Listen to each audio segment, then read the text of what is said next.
Assalamualaikum warahmatullahi wabarakatuh. Alhamdulillahilladzi ahyana ba'dama amatana wa ilaihin nusur. Asyhadu an la ilaha illallah wahdahu la syarika lah. Lahul mulku wa lahul hamdu yuhyi wa yumiit wa huwa ala kulli syai'in qadir. Wa asyhadu anna Muhammadan abduhu wa rasuluh sallallahu alaihi wasallam la nabiyya wa la rasula ba'dah. Allahumma salli wa sallim wa barik ala Muhammad wa ala alihi wa ashabihi ajma'in, amma ba'du. Jamaah salat subuh rahimani Allah wa iyyakum, as-saimin was-saimat. Bersyukur kita kepada Allah di atas setiap nikmat yang diberikannya. Dengan nikmat Allah kita masih dapat melaksanakan salat subuh berjamaah. Rasulullah SAW bersabda, siapa yang salat subuhnya berjamaah seolah-olah dia sudah melakukan salat sunat sepanjang malam. Kita juga bersyukur kepada Allah, di atas nikmatnya kita sudah memasuki hari yang ke-15 dari bulan Ramadan. Tadi malam merupakan hari yang sebagian orang sangat mengkhawatirkan karena adanya isu dukhan. Jamaah rahimakumullah, salawat beriring salam senantiasa kita mohonkan kepada Allah agar disampaikan kepada junjungan alam Rasulullah Muhammad sallallahu alaihi wasallam. Allahumma salli ala Muhammad wa ala ali Muhammad. Bapak-bapak, ibu-ibu, jamaah salat subuh rahimani Allah wa iyyakum. Sudah sama-sama kita ketahui bahwa kalimat-kalimat yang terdapat di dalam azan atau kalimat-kalimat azan merupakan kalimat yang diajarkan oleh malaikat Jibril kepada beberapa orang sahabat radhiyallahu anhum di dalam mimpi. Dan mimpi para sahabat itu kemudian dibenarkan oleh Rasulullah SAW. Sehingga Rasul begitu mendengarkan penjelasan beberapa orang sahabat tentang mimpinya, beliau kemudian bersabda, kata Rasulullah, ajarkanlah kalimat-kalimat yang kamu dapati dalam mimpimu itu kepada Bilal bin Rabah. Dia yang akan mengumandangkannya, karena suara Bilal lebih lantang dari suara kamu. Nah, dari apa yang disampaikan oleh Rasul ini memberikan penjelasan kepada kita bahwa azan itu memang harus dengan suara keras, lantang. Makanya ada sebuah riwayat yang menjelaskan bahwa Bilal pernah naik ke atas gunung, ya, dan mengumandangkan azan di atas gunung tersebut. Kenapa? Karena supaya terdengar oleh jamaah agar mereka tahu bahwa waktu sholat sudah masuk.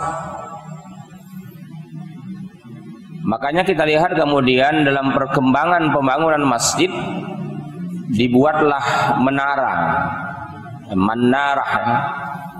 Apa fungsi menara di masa lalu? Tempat azan. Jadi setiap mau masuk waktu sholat, muadzin naik ke atas menara dan mengumandangkan azan.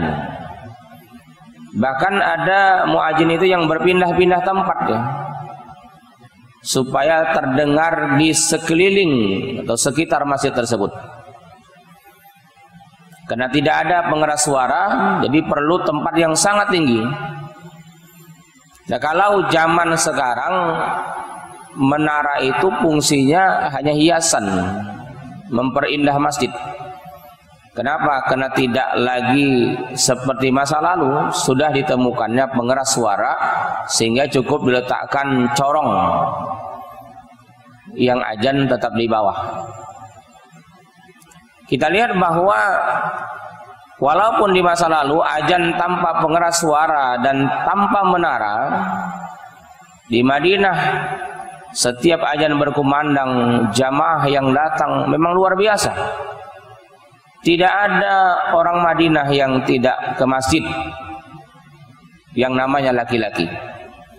Semua laki-laki sholat berjamaah di masjid. Begitu azan berkumandang mereka datang. Kecuali di waktu subuh ada yang tidak datang. Siapa? Orang munafik. Karena Rasulullah SAW mengatakan bahwa sholat yang paling berat dilakukan oleh orang-orang munafik adalah Isya dan subuh berjamaah. Jamaah rahimakumullah. Jadi azan itu memang harus kuat. Rasulullah SAW menjelaskan berkaitan dengan azan. Karena kalau kita lihat sejarah, dulu azan itu bervariasi. Beda azan orang Kufah, beda azan orang Madinah. Ada beda azan dalam mazhab Hanafi, beda azan dalam mazhab Maliki, beda azan dalam mazhab Syafi'i. Ada 4 model azan. Kalimatnya sama, tetapi ada yang mengucapkannya sampai berulang-ulang 8 kali. Ada syahadat itu sampai diulang 8 kali. Ada yang azan itu 1 kali semua, kemudian diulang sampai 3 kali. Nah, jamaah rahimakumullah.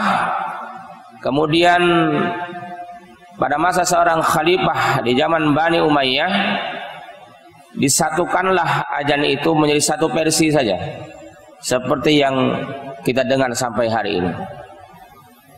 Rasulullah mengatakan, "Idza sami'tumun nida faqulu misla ma yaqulul muadzin." Jika kamu mendengarkan suara azan, terkumandang azan, maka jawablah. Bagaimana menjawabnya? Ada 2 hadis yang teksnya berbeda. Pertama mengatakan faqulu ma yaqul. Jawablah sama dengan yang diucapkan. Dalam teks yang lain faqulu misla ma yaqulul muadzin. Jawablah sama dengan yang diucapkan oleh muadzin. Artinya apa yang dibaca oleh muadzin itulah jawaban. Kecuali 2 kalimat illa hayyayain. Kecuali 2 kalimat hayya 'alas shalah dan hayya 'alal falah dengan jawaban la haula wala quwwata illa billah. Satu ketika seorang sahabat duduk di sebelah Muawiyah bin Abi Sufyan tatkala azan sedang berkumandang. Sahabat tadi mendengarkan bagaimana Muawiyah menyahuti azan. Begitu muadzin mengatakan asyhadu anna Muhammadar Rasulullah, dia menjawab asyhadu anna Muhammadar Rasulullah, dan seterusnya. Tetapi pada saat kalimat hayya 'alas shalah dan hayya 'alal falah, dia menjawab la haula wala quwwata illa billah. Selesai azan berkumandang, sahabat tadi bertanya, "Ya Muawiyah, kenapa jawabanmu berbeda pada 2 kalimat tadi?" Kata Muawiyah, "Itulah yang diajarkan oleh Rasulullah SAW kepada kami." Jadi setiap azan berkumandang kita mendengar dan kita menyahuti, bernilai pahala di sisi Allah Subhanahu wa taala. Para ulama kemudian berbeda pendapat tentang persoalan kalimat taswib. Apa kalimat taswib? As-salatu khairum minan naum. Itu namanya taswib. Apa jawabannya tatkala muadzin mengucapkan as-salatu khairum minan naum? Terjadi perbedaan pendapat. Kalau melihat keumuman, ya, melihat keumuman hadis tadi, bahwa setiap kumandang azan disahuti sama dengan yang diucapkan oleh muadzin, maka pendapat yang sahih mengatakan hayya as-salatu khairum minan naum, dijawab dengan as-salatu khairum minan naum. Ada juga pendapat yang lain menjawabnya dengan aqamahallahu wa adamaha. Sementara yang menjawab dengan kalimat shadaqta wa barakta wa ana ala dzalika masyahidin, itu merupakan pendapat yang lemah. Jamaah rahimakumullah, kalimat taswib itu adalah tambahan Bilal.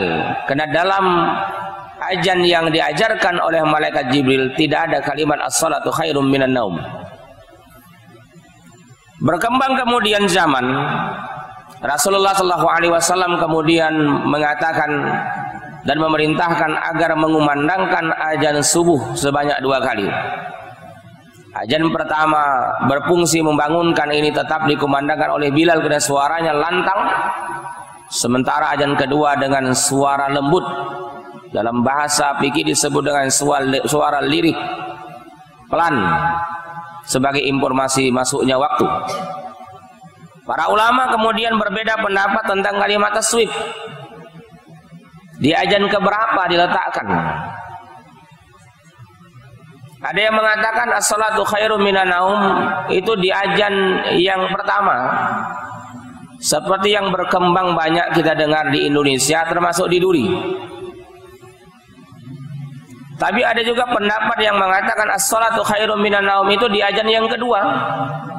Ini yang berkembang di negara-negara Arab, termasuk beberapa tempat di Pulau Jawa yang pernah saya langsung mendengar. Jadi azan yang kedua. Ini ikhtilaf dong. Ada yang mengatakan di azan pertama, ada yang mengatakan di azan yang kedua. Jamaah rahimakumullah. Setelah azan berkumandang, kata Rasulullah, ad-du'a la turad bainal azan wal iqamah. Doa yang tidak ditolak oleh Allah adalah doa di antara azan dan iqamah. Bada'u, maka berdoalah kamu. Jadi selesai azan berkumandang, perbanyaklah membaca doa, bukan perbanyak ngobrol, perbanyak membaca doa. Kenapa? Karena doa setelah azan itu doa yang mustajab. Jamaah rahimakumullah, adapun iqamah, kalau azan dari memanggil untuk datang, iqamah itu informasi bahwa sholat akan ditegakkan. Jadi iqamah berarti sholat akan dilaksanakan. Kalau azan memanggil, maka kalau kita bisa membedakan, iqamah itu juga dengan suara pelan, suara lembut. Kenapa? Karena iqamah untuk orang yang sudah datang. Informasi sholat akan dilaksanakan. Timbul kemudian persoalan, pada kalimat kapankah jamaah ini berdiri? Yang paling bagus sebelum iqamah susun shaf. Itu yang paling bagus. Karena tidak ditemukan dalil. Tidak ditemukan dalil pada kalimat apa dalam iqamah itu di mana jamaah harus berdiri. Tidak ada dalilnya. Ada pendapat di kalangan para ulama Syafi'iyah yang mengatakan bahwa berdiri pada saat kalimat qad qamatis shalah, kena memandang kalimatnya qad itu namanya qad ditakribiyah. Itu pendapat, tetapi secara dalil tidak ditemukan. Maka saya punya pengalaman pernah sholat beberapa kali sebuah masjid. Pada saat saya memberikan kajian ada beberapa kali, mereka uniknya susun shaf baru iqamah. Begitu shafnya sudah disusun rapi, baru iqamah. Kenapa? Karena kadang-kadang imamnya kasihan kita. Selesai iqamah, imam menyusun shaf, jamaah nggak peduli deh. Tetap juga shafnya centang perenang gitu. Jadi di zaman sekarang ini yang paling tepat susun shaf baru iqamah. Itu yang paling baik. Jangan menunggu lama-lama. Bapak-bapak, ibu-ibu jamaah rahimakumullah, bayangkan kalau kita sholat di Masjid Nabawi atau di Masjidil Haram, menunggu qad qamatis shalah baru berdiri. Di mana berdirinya? Di depan kita orang berdiri. Kenapa? Karena di sana begitu kata muadzin Allahu Akbar, Allahu Akbar, langsung orang berdiri menyusun shaf. Tidak menunggu lama-lama. Nah, jadi ada tadi pendapat para ulama ya. Memang ada pendapat seperti itu, tapi secara dalil dari Nabi memang tidak ditemukan. Sama halnya ada orang bertanya, kenapa sholat subuh 2 rakaat, kok sholat zuhur 4 rakaat? Tak ada jawabannya. Tapi ada juga pendapat. Para ulama memberikan pendapat begini-begini, itu biasa. Ada yang sering juga ditanyakan oleh jamaah, kenapa sujud baca Allahu Akbar, ruku Allahu Akbar, tapi kenapa i'tidal sami Allahu liman hamidah? Ada yang memberikan jawaban, itu juga merupakan pendapat-pendapat saja. Karena hal-hal seperti itu memang tidak dijelaskan oleh Rasulullah apa sebabnya. Jadi iqamah adalah informasi bahwa sholat akan dilaksanakan. Begitu iqamah kita menyusun shaf, merapatkan, meluruskan, itulah yang disebut dengan shaf yang sempurna. Jamaah rahimakumullah, jadi ingat bahwa berdoa setelah azan adalah merupakan doa yang sangat mustajab. Jangan sekedar membaca yang biasa kita baca ya. Karena sebagian kita hanya membaca Allahumma rabba hadhihi da'wati tammah sampai selesai. Padahal selesai azan berkumandang juga disunnahkan membaca salawat. Dan apa keinginan kita, apa hajat kita kepada Allah, kita sampaikan di sana, karena itulah tempat yang mustajab untuk berdoa. Wallahu a'lam, mudah-mudahan bermanfaat. Wassalamualaikum warahmatullahi wabarakatuh.